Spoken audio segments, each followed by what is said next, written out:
Hi everyone, welcome to Lola's Frugal Life. This is episode number 141.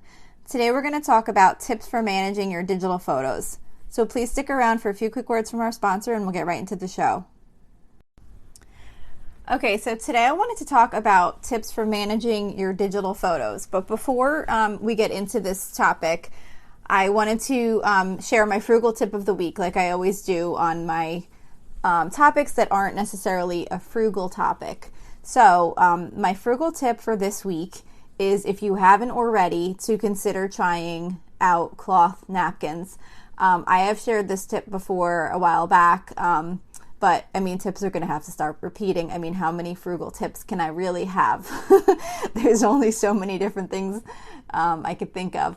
So, but this one has really saved us a huge amount of money. I mean, not a huge amount of money, but you know, it's definitely saved a lot of money. We used to buy so many paper towels. It was ridiculous. I felt like I was constantly buying these big packages of paper towels at BJ's. And when I bought the cloth napkins, I still do buy paper towels, but it has really, really cut back. I'm probably the most strict, I guess, about pretty much just using the paper towels only when I really need to use a paper towel. Like if there's something gross that needs to be wiped up, or, you know, something that you wouldn't want to use a cloth napkin on. My kids aren't as good, but they do use the cloth napkins. And it's really saved a lot of money. If we have company over, I still will use like regular, throwaway napkins, because the cloth napkins, at least in my house, they do get stained and stuff like that, because we're using them like every day for everything and meals and everything like that. So they're not like, you know, what you would want to necessarily use for like company, like fancy napkins. But it definitely has saved a lot. So if you haven't tried it, consider it. Maybe at least you can replace some of your paper towel and napkin usage with the cloth napkins, and see if it helps you save some money. So, okay, let's talk about photos. So for a lot of people, even just the thought of digital photos can feel overwhelming, because a lot of us have so many digital photos. They're all over the place. They've been left on different older computers, and they're just kind of like this project that needs to be dealt with, and sometimes it can be enormous. You might have photos on your phone, on old cameras, who knows where. So the first step in trying to manage these digital photos is to take the time and get all of your photos into one location. And once you've decided that location is where you're going to store your photos, it's really important to stick to that. So like maybe that place might be a laptop or a hard drive, a desktop computer, whatever. It doesn't have to be a laptop, but some type of computer or a hard drive. Or some type of other device. It could be an iPad or whatever. Whatever it is, though, you want to make sure it has a sufficient amount of storage to keep all your photos. That's why usually like a computer winds up being the place. But the important thing is to identify one location and then keep that the location, unless for some reason you need to update that computer or something like that, like replace it. But then in that case, you would want to relocate everything to the new location, and then that would be where you always make sure all the photos get downloaded to going forward. So once you have everything in a central location, then you want to start sorting through and having some type of naming convention. So some people suggest doing it by category. And of course, very common is by date. I do it by date, and I'm not like the expert photo organizer. I'm actually still in the middle of sorting through my photos too. I do have them. I've gotten past the point where we do have them all in one central location, and we have one laptop that we always save them on. And I pretty much have most of them sorted by date, but I'm still going through and deleting photos that were bad and things like that. But anyway. The naming convention. So you want to pick a way that you want to store your photos. Do you want to do it by category or by date? So I do it by date because to me, categories seem overwhelming, because I definitely start to overthink things. Like for example, I would be thinking, well, if this pet photo was taken on a holiday, is it a pet photo? Does it go in the pet category or does it go in the holiday category? And I would start to question myself and then think, well, how would I know? What if I put it in the wrong place and then I'm looking for it somewhere else? So I definitely don't do it by category, but that is a suggestion. Some people might prefer to have things grouped by vacation, by birthday, things like that. So you just have to choose what method you're going to use and then stick with it.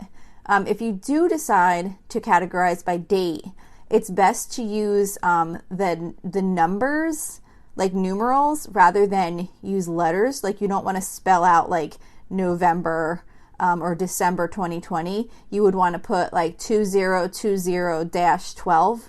And then for when you get to January, you'd want to do like 2020-01, so that each folder is like a 4-digit year and then a 2-digit month. This helps everything sort by date order rather than having it sort by the name of the month alphabetically, because then it makes things more difficult to find. Then you'll end up with like November 18, November 19, November 20. You're going to have this weird sorting of your photos. So it's best to use the actual numbers if you're going to do it by date. And if you do want some categories, you can still put categories like within those dates if you wanted to. Like say in January 2020, maybe you had like a big birthday party or something. So under the January 2020 folder, within that folder, you can have like so-and-so's birthday and then like kind of group the photos for that event in that folder, but it would still be within the date. So once you went into that date folder, you could see the major events categorized, and then you can just have your general photos in there also. So you can kind of do a little bit of a mix, but you want to kind of pick the main hierarchy of how you're going to save your photos.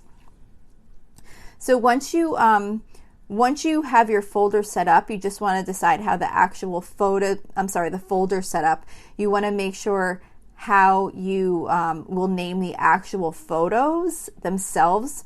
So like I just keep whatever name the phone or whatever device we took the photo on has called it, A67559, whatever the heck the name is. And then I put them within the folders. But depending on how detailed you're getting, you might want to rename them. Maybe if you have a special picture, you might say like picture of, first grade class or whatever. If it's like a very specific photo, you might want to do it like that. But it's up to you. I basically just keep them what they were named as long as they're in the appropriate folders, at least at this point. Because like I said, this is still a project that I'm working on too. Trying to kind of start to fine tune it now that I basically have everything sorted into folders. So then once you have your location and your naming convention set up, you're going to want to decide how to periodically get your photos to your storage location. So, you've got everything in this one spot, and then time's going by and you're continuing to take more photos on your phone, on a digital camera, however you take pictures. You want to make sure that you're periodically getting them back into this location. Otherwise, you're going to wind up with another big project that's building because you're not keeping up on it. So depending on how many photos you take on a regular basis, you might want to do this more frequently. If you take a lot of photos, maybe you want to put aside 15 minutes a week to just sort through and download your photos and get them into the right folders. If you don't take as many photos, you probably still want to do it at least once a month just to keep up on it, because if you don't kind of make it a habit, you could likely just kind of not think about it much and then let it build up over time. So if you want to keep on top of it and keep things sorted and organized, you want to come up with some type of system to make sure you're keeping on top of it somewhat regularly. So you might want to set a reminder on your phone or whatever you use for a reminder system. You put something in your calendar or whatever, just a reminder to go through the photos.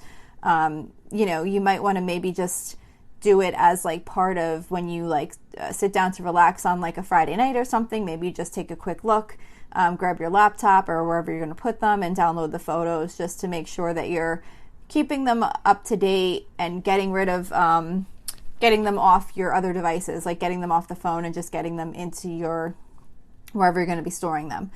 because the longer you let it go, the more overwhelming it becomes, and then you end up back in the same situation where you have all these amounts of photos to go through. So just kind of some general other tips related to digital photo storage. If you're taking on a really big project, if this is all new and you really don't have that central location or anything, and you have an enormous amount of photos on all different devices, probably the best idea is to just get everything downloaded first into one location and then go back and sort them into dated folders.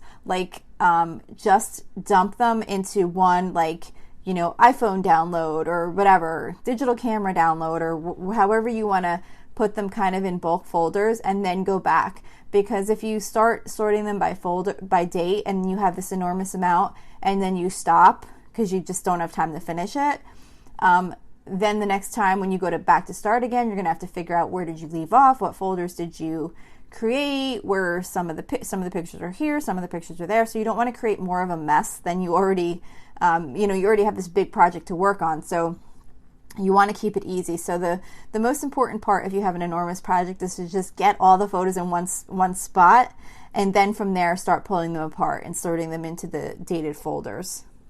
Also, just a note, and most of you probably already know this, but the photos usually contain the date they were taken in the file name.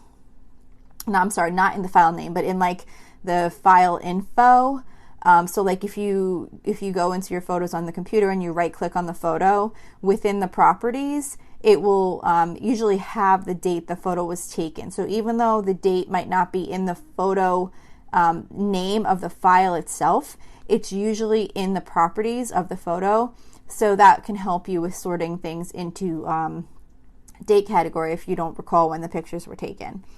Another tip is to just really try to delete photos that you don't need right away, as soon as you've taken the photo. How many times have you taken 4 or 5 photos of the same thing to make sure you get the best shot, and then you have pretty much 4 or 5 photos of the same thing? So if you can, as soon as you take those photos, try and just sort through them real quick and delete out the ones that you know you're not going to want. Just keep the best one. It'll save you time later in having to go through and sort and organize all those photos.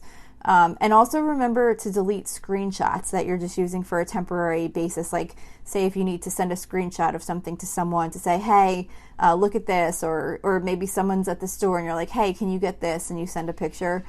Just try and remember, once you send that text, go in and delete it, because that's just one more photo that you're going to have to sort through when you are organizing your photos. And then try and do that going forward, but if you haven't already been doing that, once you have everything on the computer and sorted into date order, then that's when you might want to then take the time and start going through the dates and just looking through and seeing what photos you can delete. Because if you weren't doing that all along, which most of us probably haven't been, you probably have some photos you can get rid of and just keep the best ones, and then it makes it nicer to look through, so you're not looking at 7 different poses of the same photo. So just something to think about. If you have an iPhone, one option as far as getting photos to your computer, the way that I've started doing it recently, which has really worked for me, is we now store our photos on the cloud. So our phone automatically stores our photos in the cloud, and on my laptop I can log on to iCloud.com with my Apple ID, and I can download the photos right from the iCloud website to my computer. And then while I'm still on that iCloud website, I can delete the photos right there from the cloud, and they'll delete off my device as soon as I remove them from the cloud. So just a tip, if you happen to have an iPhone, it seems to be a really easy way to get the photos from my phone to the computer, and then to delete them off the phone. So just something I've been doing lately, just sharing that in case anyone has an iPhone and might want to try that. Another most important thing too, and this is kind of my last item, is to make sure you decide how you will keep your photos backed up. There are many different options for backing up your photos, ranging from manually backing them up yourself to having an automatic cloud service to back them up on a periodic basis. You can look into the different options and choose what works best for you. There's lower costs, there's higher costs, there's things that back up more frequently. But the most important thing is making sure that you have something in place to keep your photos safe, because you don't want to have that worry of knowing that you have all these photos and they're all over the place and you don't have any way of recovering them if something were to happen. So you want all your photos in one location, and then you want to make sure you have some mechanism of backing those photos up so that you don't have to worry about losing them. So that's it for today. Hopefully maybe some of these tips will help you, or at least motivate you to get your photos organized. I actually started, while I was thinking about some tips for this episode, I actually got sidetracked and started going through my photos and resorting some things. So I'm definitely motivated to get working on that project again.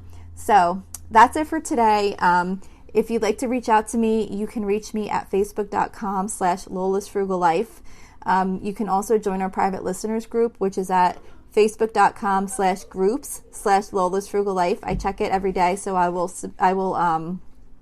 approve your request right away as soon as I see it. Also, don't forget to subscribe if you like this show, and if you would be nice enough to leave me a 5-star rating, that would be really helpful, because it really helps in this show coming up in search results. So that's it for today. Thank you so much for listening. I hope you have a really awesome day.